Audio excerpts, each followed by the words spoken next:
Bien, vamos entonces a un poquito repasar desde donde dejamos lo último para poder seguir avanzando. Lo último de donde dejamos el día viernes que nos vimos, estuvimos hablando acerca de la memoria. ¿Mm? Estuvimos hablando que la memoria es la capacidad de poder almacenar información y también poder recuperar esa información y usarla cuando básicamente uno la necesita. Entonces, estuvimos viendo los distintos tipos de memoria, por ejemplo, la clasificábamos dependiendo si era el narrar un hecho ya ocurrido, a eso se le llamaba memoria declarativa, o si era una memoria motora. Por ejemplo, como yo les contaba, andar en bicicleta, o también podría ser manejar un auto, o escribir.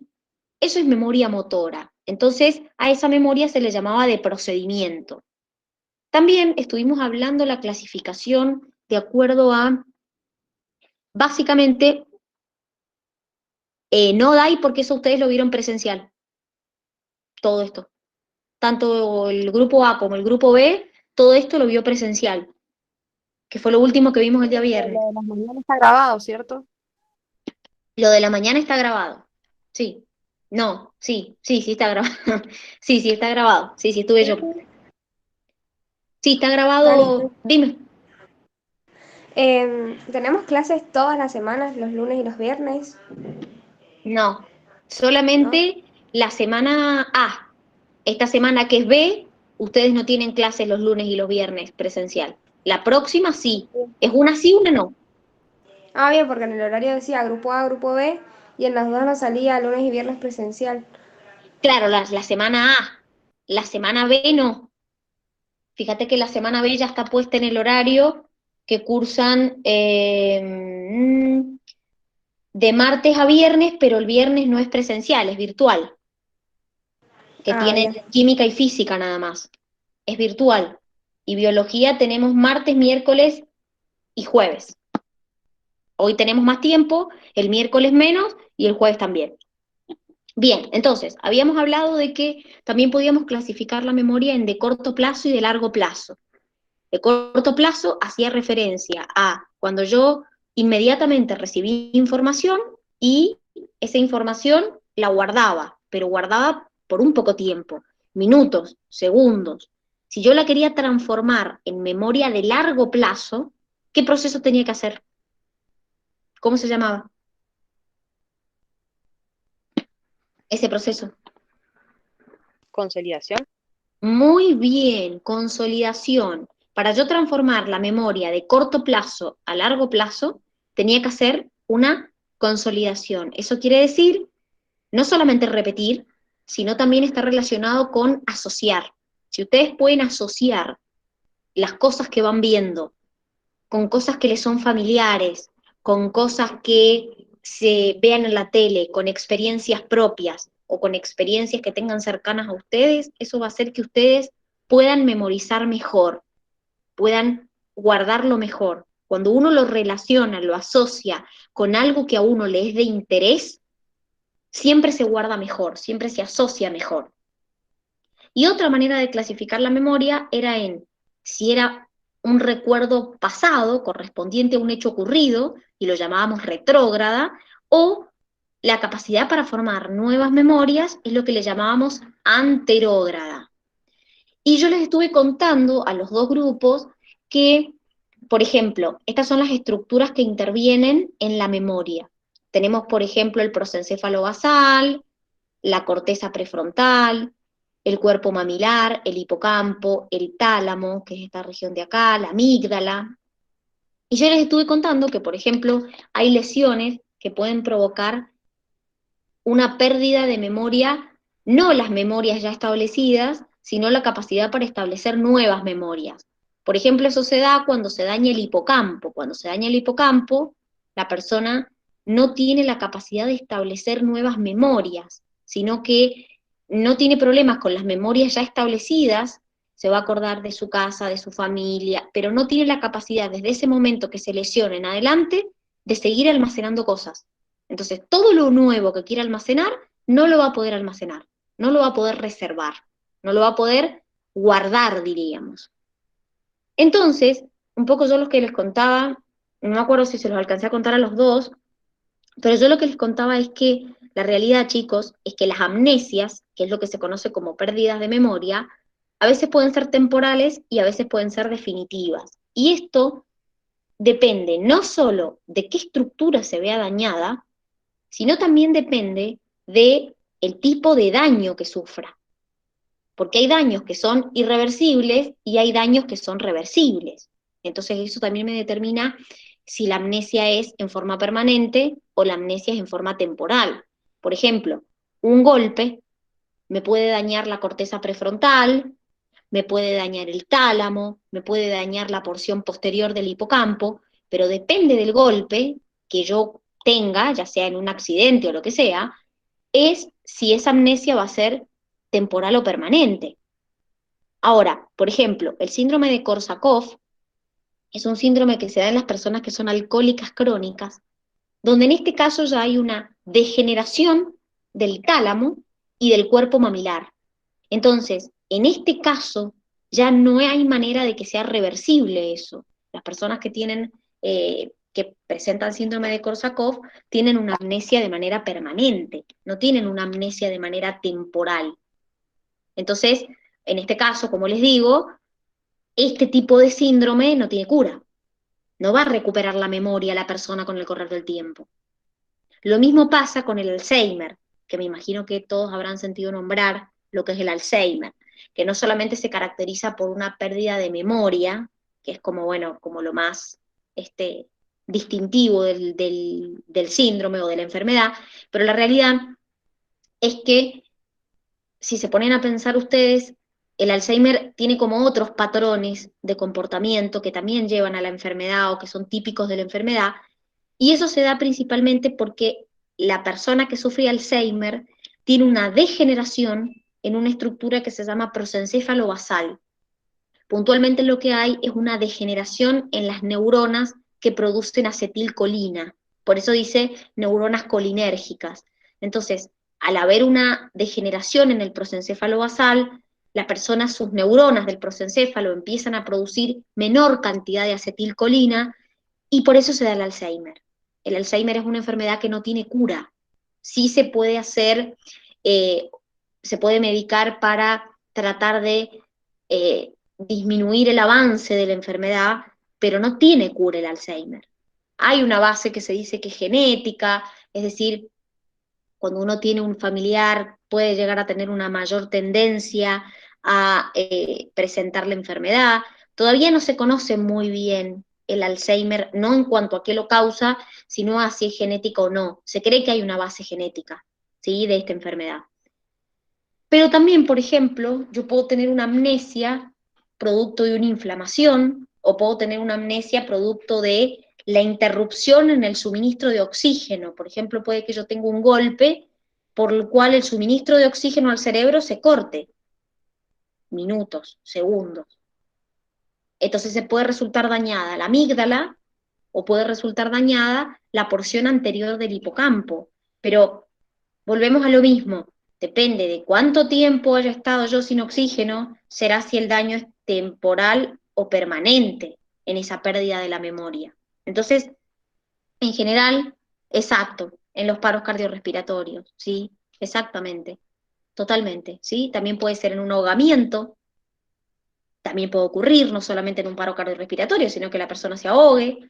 Entonces hay que ver cuánto tiempo también se detuvo el suministro de oxígeno para ver realmente si el daño que queda es temporal o es permanente.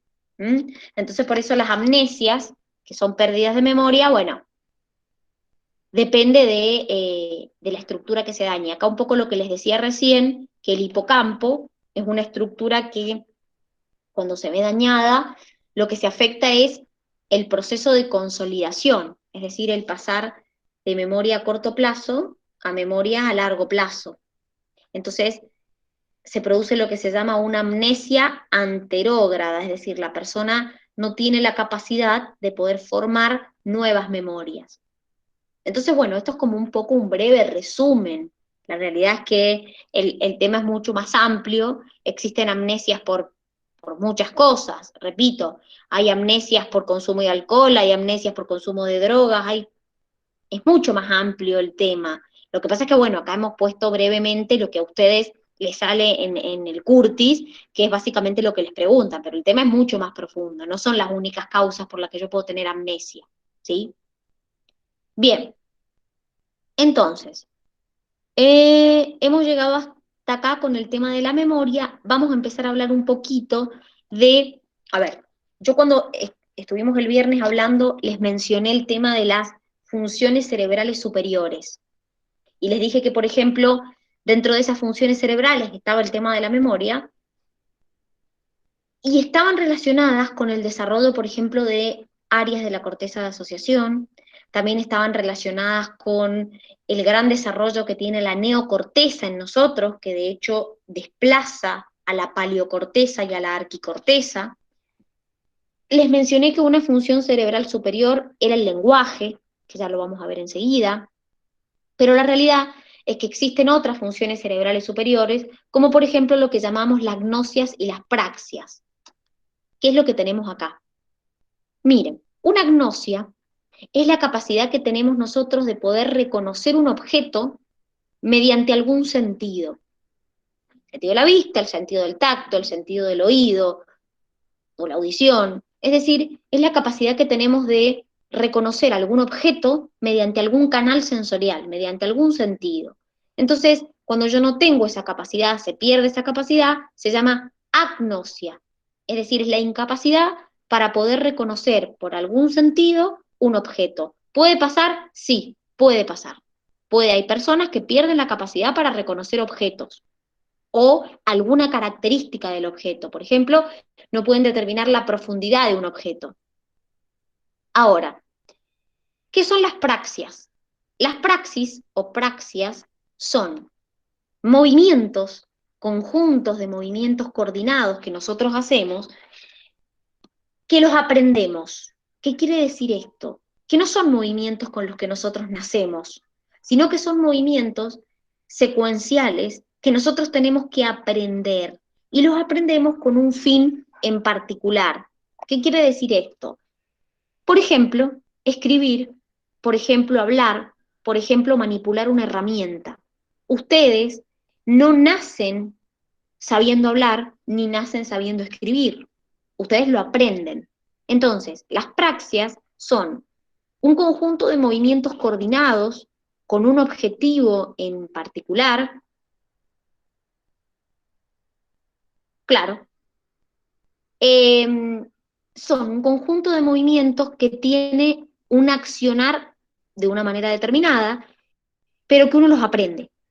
Y insisto en esto del aprender, ¿sí? Insisto en esto de que son movimientos coordinados complejos que nos los tienen que enseñar con los que no nacemos, porque enseguida, por ejemplo, vamos a ver el arco reflejo y es un movimiento involuntario que no lo aprendemos, nacemos con esos movimientos. En este caso, las praxias, tanto por ejemplo es que aprender a hablar o a escribir, nos enseñan, ¿sí?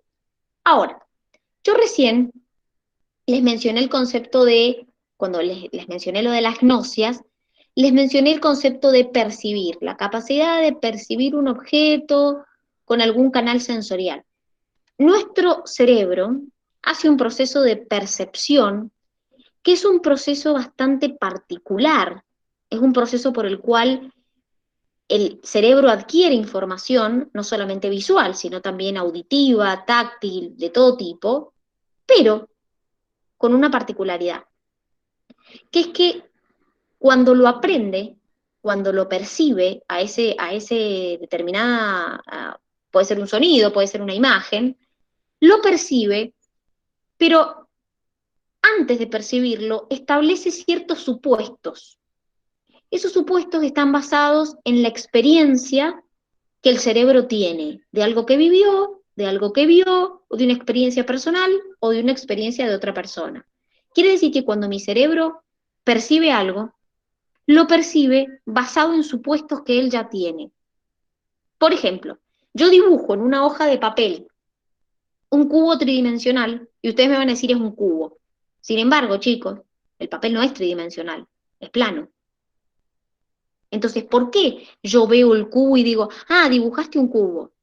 Porque mi cerebro tiene una suposición antes, cuando percibe algo, lo percibe basado en un supuesto que él estableció. ¿Sí? Tiene supuestos y basado en esos supuestos percibe algo. Por ejemplo, miren, ahí tiene una imagen, ahora se las voy a mostrar, que es muy común o que es muy conocida, que se llama la ley de la figura fondo, esta, no sé si la habrán visto alguna vez, me imagino que sí, que es una famosa imagen creada por un psicólogo, de hecho estos estudios por ahí se hacen en psicología, donde lo que comprueba esto, relacionado con la percepción, es que cuando nosotros, por ejemplo, vemos algo, nuestro sistema visual se basa en la forma, en el color, en las líneas que yo veo en el campo visual. Pero la particularidad de esta es que, dependiendo de lo que yo vea, o mejor dicho, del color que yo vea, es lo que yo percibo. Si yo veo lo blanco, veo un florero. Si veo la parte negra, veo dos personas de perfil. No hay ni dos personas de perfil ni un florero, chicos. De hecho, no hay líneas que delimiten nada. Lo que pasa es que volvemos a lo mismo. Nuestro cerebro, basado en unos supuestos, percibe algo. Pero lo que sí se pudo comprobar con esta imagen es que es imposible o casi imposible ver las dos imágenes simultáneamente. Porque si yo veo las dos imágenes simultáneamente no puedo. O me concentro en lo blanco y veo el florero, o me concentro en lo negro y veo dos personas de perfil. Esta ley, que se llama ley figura fondo, fue una de las más conocidas, una de las más estudiadas, porque justamente fue creada por un psicólogo. Ahora, nuestro cerebro, cuando percibe, se puede equivocar. Cuando percibe algo, se puede equivocar. Y eso es lo que se conoce como una ilusión. Es un error cuando el cerebro lee algo o ve algo visualmente. Y esto está basado, como les digo, en estos supuestos que hace el cerebro y que a veces se puede equivocar. No es perfecto. Por ejemplo, si ustedes miran estas dos flechas, ¿tienen la misma longitud o distinta longitud? Estas dos. ¿Qué me dirían? ¿Tienen la misma longitud? Sin leer. ¿Tienen la misma longitud o distinta longitud? Distinta. Bueno, le tienen la misma. Es decir, su cerebro se equivocó, el de todos se equivoca. En realidad no es Es con la solamente el de uno. flecha. Es como que es una Es, alucinación. es una ilusión. Es decir, en realidad, si yo las miro, las dos flechas tienen la misma longitud, lo que pasa es que como estas flechas apuntan hacia un sentido y estas hacia otro, a mí me da la idea de que aparentaran ser esta más larga que esta. Pero la realidad es que las dos flechas tienen la misma longitud. Eso es una ilusión. Mi cerebro se confundió. Lo mismo pasa acá, en esta imagen. Me imagino que todos verán acá o acá la forma de un triángulo. Bueno, pues no hay ningún triángulo. No hay líneas acá que me estén determinando un triángulo.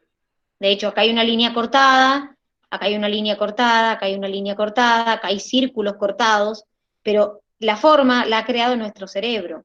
El cerebro muchas veces completa con líneas o completa con trazos cosas que no existen.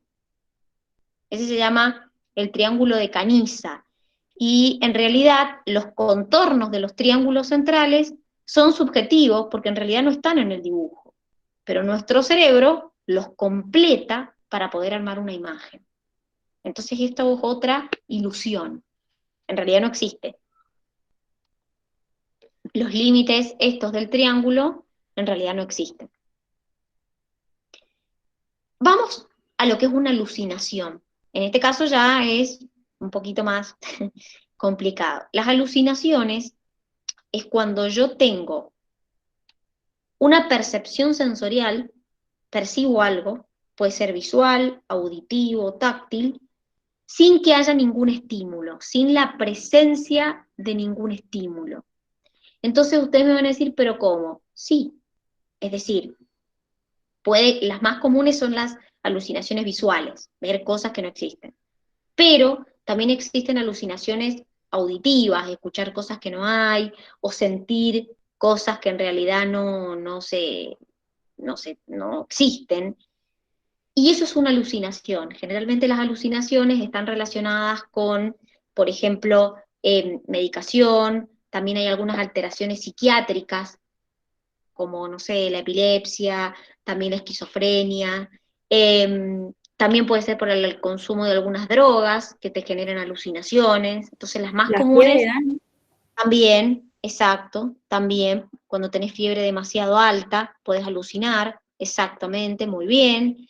Es cuando ustedes perciben algo que en realidad no existe, porque no hay ningún estímulo y sin embargo la persona percibe, ya sea una imagen visual o un estímulo sonoro o lo que sea, pero no existe. Esa es la realidad, ¿sí? Es una percepción sensorial sin la presencia de ningún tipo de estímulo. Entonces, ¿dónde ocurrían las alucinaciones visuales? ¿Dónde ocurrían las alucinaciones visuales?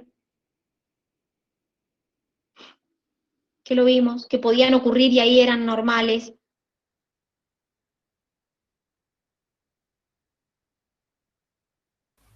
En el sueño, ya que lo estaban hablando tanto ahí.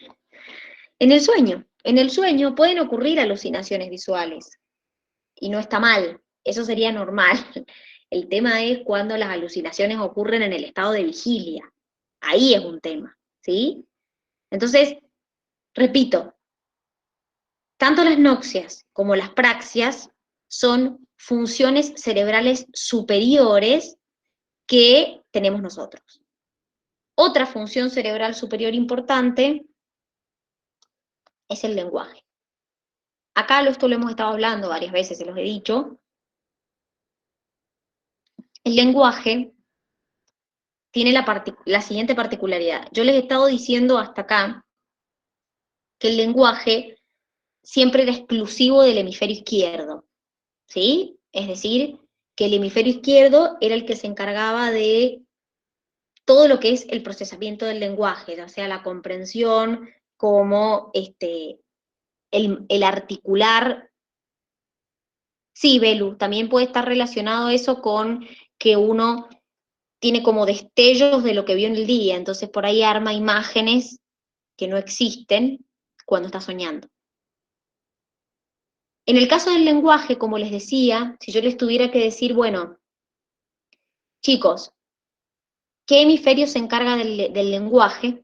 Ustedes me tendrían que decir principalmente el hemisferio izquierdo. ¿Y por qué principalmente? Porque es verdad que el hemisferio izquierdo se encarga de la mayor cantidad de funciones respecto al lenguaje, de la comprensión, del movimiento de la lengua, de los labios, de la cuerda vocal. Pero el hemisferio derecho se encarga de algo que es lo que se conoce como la prosodia, que es básicamente la carga emocional que uno le pone a lo que dice. ¿A qué me refiero con eso? A la entonación que le pone, a los gestos, a la postura, a la expresión facial que uno tiene. ¿Vieron que hay gente que es como que es inexpresiva, que no mueve la cara, como que no tiene expresión? Bueno, la realidad es que cuando uno habla, no solamente es un montón de palabras que salen, sino que también el lenguaje depende de lo que uno le pone a lo que dice, la entonación, los gestos, la expresión facial que hace. Yo le decía un poquito a los chicos esta mañana que si ustedes, por ejemplo, pudieran ver unas personas a lo lejos hablando, solo con ver la expresión facial y los gestos, cómo se mueve, cómo se expresa, se podrían dar cuenta, por ejemplo, si esas personas están discutiendo, o si esa persona está triste, o si esa persona está feliz, o si esa persona está alzando la voz. Entonces, cuando uno habla, no es solamente el decir un montón de palabras conectadas, es también la emoción que uno le pone a lo que dice. Esa emoción es lo que se llama la prosodia, y de esa prosodia se encarga el hemisferio derecho, no el hemisferio izquierdo. ¿Se entiende o no? Sí. Sí. Bien, entonces, ¿qué es lo que vamos a ver ahora? Esto que tienen acá es el hemisferio izquierdo, ¿sí? Acá, por ejemplo, nos han marcado el área motora, el área somatosensorial, nos han matado, nos han marcado la corteza auditiva, la corteza visual, pero fíjense que acá tienen marcadas dos regiones, una en verde y una en celeste. ¿Qué es lo que acá me dice área de Broca y acá me dice área de Wernicke o Guernicke? Y están comunicadas las dos áreas por algo que me dice fascículo arqueado o fascículo arcuado o arqueato. Estas dos áreas son las responsables en el hemisferio izquierdo del lenguaje. Puntualmente, el área de Broca, que es la que encuentro en esta parte del lóbulo frontal, es esta, es la que se encarga del movimiento de mis labios, de mi lengua, de mis cuerdas vocales, de mi maxilar, de los músculos que forman esas estructuras. Y cuando una persona tiene una lesión en este área, se produce lo que se llama una afasia motora o afasia de Broca. ¿Qué quiere decir esto? En esta afasia, la persona va a comprender, pero cuando tenga que hablar, le va a costar mover los labios, las cuerdas vocales, la boca. Entonces su habla o no va a poder hablar, o su habla va a ser muy lenta, porque justamente tiene una lesión en el área de Broca, que es el área encargada de mover la lengua, los labios, las cuerdas vocales. El área de Guernicke se encuentra en la parte rodeando lo que vendría a ser la corteza auditiva. Y esa, como les digo, esa área de Guernicke se encarga de lo que es la comprensión del lenguaje, no del movimiento de la lengua, de las cuerdas vocales, sino de la comprensión de lo que me dicen y de lo que digo. Entonces, cuando una persona tiene una lesión en este área, en el área de Brodmann, ahora ya les voy a contar qué es esto, en el área de Guernicke, esta persona lo que va a tener es, va a hablar, pero va a decir incoherencias. Entonces, esta persona va a poder mover la lengua, los labios, las cuerdas vocales, pero va a decir incoherencias porque no puede comprender lo que está diciendo. Eso se le llama afasia sensitiva o afasia de Guernicke. Pero como les conté, ambas áreas están unidas por un fascículo, un conjunto de axones, que cuando resultan dañados se le llama afasia de conducción. Entonces, si ustedes se fijan acá, yo les he hecho corresponder, les dije, área de Broca corresponde con el área 44 y 45 de Brodmann, y área de Guernicke, área 22 de Brodmann. ¿Qué es estas áreas de Brodmann? Las áreas de Brodmann es esto que tienen acá. Las áreas de Brodmann son, Brodmann era un psiquiatra que a la corteza cerebral le fue colocando a cada región un número según la función que cumplía. Entonces, si ustedes buscan en internet áreas de Brodmann, van a encontrar cada uno de esos numeritos que tienen ahí, qué tipo de información procesan o qué información cumplen. Entonces, si se ubican, más o menos, el área 44 y 45 se corresponde con esta área que es la de Broca. Y esta área que es la de Guernicke se corresponde con el área 22, que es esta que está acá. Entonces a eso se refiere acá con áreas de Brodmann. Brodmann era el psicólogo que las estableció, por eso se les llama de Brodmann. Entonces, cuando yo tengo una lesión en el hemisferio izquierdo, donde está el área de Broca y el área de Guernicke, voy a tener o una afasia motora, si se lesiona el área de Broca, o una afasia sensitiva, si se lesiona el área de Guernicke. Ahora, si mi lesión es en el hemisferio derecho, lo que yo voy a tener es una dificultad en la prosodia. Entonces, en ese caso, no voy a tener una incapacidad en la comprensión o una incapacidad para mover la lengua, los labios, sino que lo que voy a tener es una dificultad para expresar. No, es que es una alteración genética, Dai. la sordomudez. Depende, hay distintos tipos de sordomudez. Hay genes que codifican son genes complementarios que codifican para estar sano, y cuando alguno de esos dos genes se ve alterados, se produce la sordomudez congénita. Puede ser por una falla en la formación del aparato auditivo externo o por una falla en la conducción nerviosa que te conduce hacia el área auditiva. Entonces, como les decía, en el caso de que la lesión se produzca en el hemisferio izquierdo, yo voy a tener afasias, y si se produce en el hemisferio derecho, voy a tener alteraciones en la prosodia.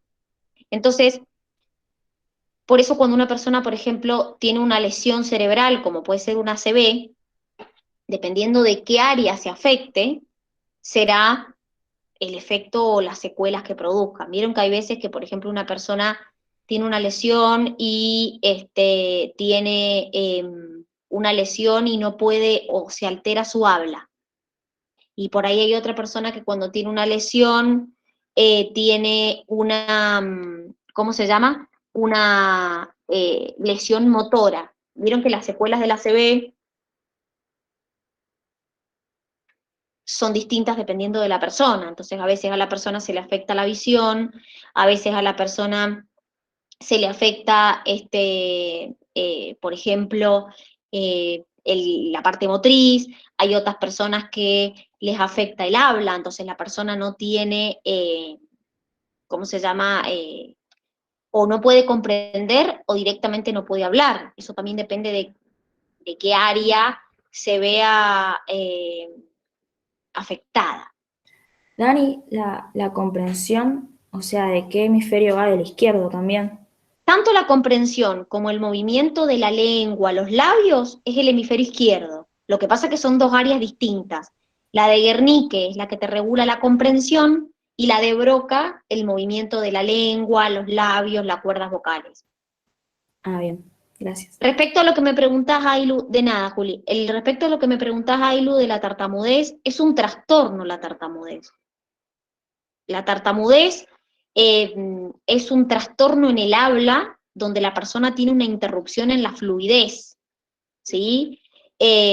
Generalmente, a ver, la mayoría de las personas que son tartamudas no es por una lesión cerebral, puede causar, porque a ver, puede haber una lesión como un accidente cerebrovascular, un trauma, un golpe que te genere, pero la mayoría de las personas comienza cuando la persona está aprendiendo a hablar. Después puede curarse o no, ¿sí? Todavía no se sabe muy bien en realidad la causa exacta de la tartamudez, pero es un trastorno en el habla, la tartamudez, en la fluidez del habla. Puede ser causada por un golpe o por un ACV, pero es muy raro. Generalmente la tartamudez la persona la tiene desde que está aprendiendo a hablar. Es un trastorno, una interrupción involuntaria que se produce en el habla, y justamente es básicamente la mayor parte psicológica, ¿sí? Es decir, la persona inconscientemente, involuntariamente, no puede tener fluidez en las palabras que dice. Por eso muchas veces se cura o se alivia con tratamiento fonoaudiológico. ¿Sí? Puede haber una disminución en los centros del habla del hemisferio izquierdo, pero no es que tiene, ¿cómo te puedo explicar? No es que le dio puede ser causado por una ACV, pero no es lo más normal. Lo más común es que sea desde chico, cuando se está aprendiendo a hablar.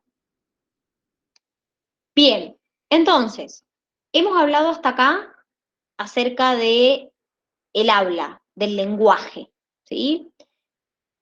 Lo último que nos queda por ver antes de entrar a lo que vendría a ser el sistema nervioso periférico es un poquito acerca de la plasticidad neuronal.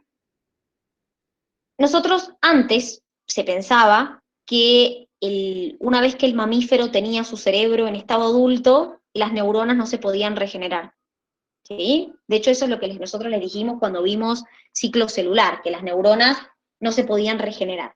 La realidad, chicos, es que se ha demostrado que se pueden, a partir de algunas células, diferenciarse neuronas nuevas.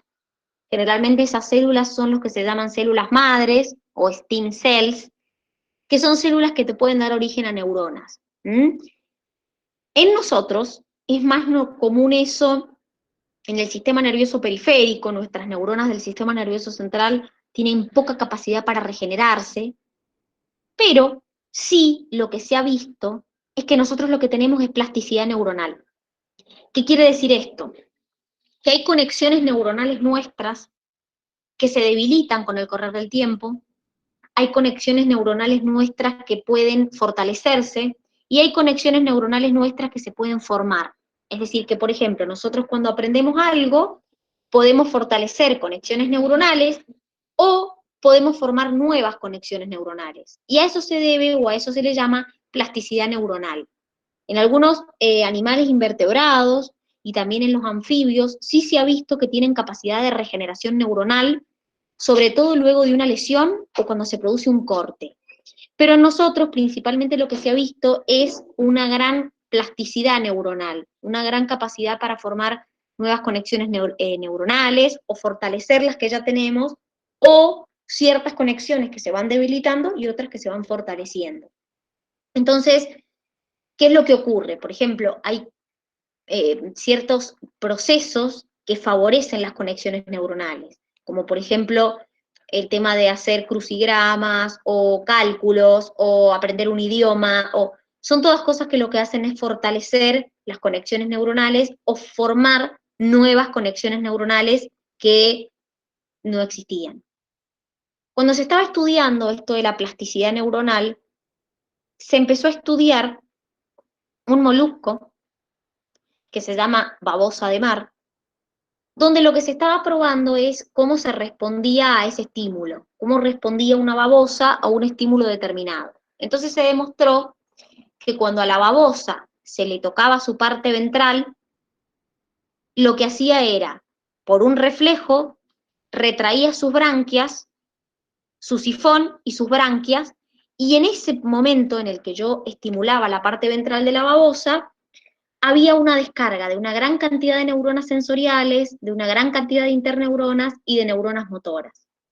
Ahora, si yo a esa babosa el estímulo se lo dejaba en forma permanente, en forma continua, en forma repetida, la babosa se habituaba a ese estímulo y disminuía la cantidad de neuronas sensoriales que producían neurotransmisores y por lo tanto disminuía la respuesta motora.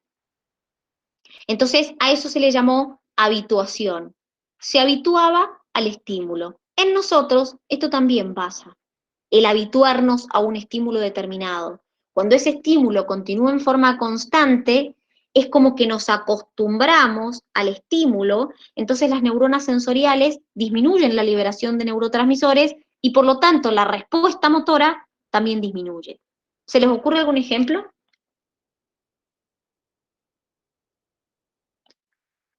de esto, de habituación?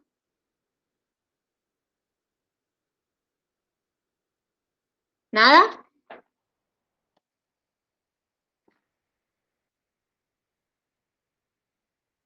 Un ejemplo de habituación puede ser, por ejemplo, cuando ustedes, no sé, les doy un ejemplo. No sé si alguno usa aparatos, pero al principio uno siente como una molestia, siente como un dolor, y después se termina habituando a eso. Es porque como el estímulo se vuelve constante, ese dolor cesa, ese dolor disminuye. Entonces se deja de responder a ese estímulo porque uno se habitúa a ese estímulo. Eso es un ejemplo de habituación, ¿sí? Lo mismo pasa, por ejemplo, cuando, no sé, llega un momento donde nosotros hay ciertas, por ejemplo, nos podemos hacer un aro y llega un momento donde nos acostumbramos a eso. Exacto, Jero, también. Muy bien, perfecto. También lo mismo, cuando nos hacemos un aro, que al principio podemos llegar a tener algún cierto dolor y después nos acostumbramos, nos habituamos a ese estímulo. ¿Por qué pasa eso? Y porque las neuronas sensoriales disminuyen la cantidad de neurotransmisores que liberan, También, exactamente, muy bien. Entonces, la respuesta motora disminuye. La sensibilización es todo lo contrario. La sensibilización es cuando yo, al incrementar la intensidad del estímulo, aumenta la liberación de neurotransmisores por las neuronas sensoriales. Entonces, la sensibilización es opuesto a la habituación. Es, por ejemplo, cuando yo estoy estimulando con un estímulo y de repente aumento la intensidad del estímulo. Entonces, se produce lo que se llama una sensibilización. Mis neuronas sensoriales liberan más cantidad de neurotransmisores de los que estaban liberando, porque generalmente el estímulo es más fuerte. Entonces, por eso se produce la sensibilización. Entonces, la habituación y la sensibilización son opuestas. Otro ejemplo de habituación es, por ejemplo, las personas que tienen dolor crónico. Una persona que tiene dolor, no sé, crónico de rodilla o dolor crónico de espalda, llega un momento donde no es que ya no tenga el dolor, es que se produce una habituación a eso porque hay una estimulación constante, entonces deja de responderse, se cesa la respuesta motora. Entonces no es que el dolor ya no esté, es que hay una habituación a ese estímulo. ¿Se entiende? Sí. Bien. Bueno, muchachos, nos vamos a tomar 15 minutitos de recreo y a la vuelta arrancamos con sistema nervioso periférico. Así que 15 minutitos y volvemos. Nos vemos en 15 minutos.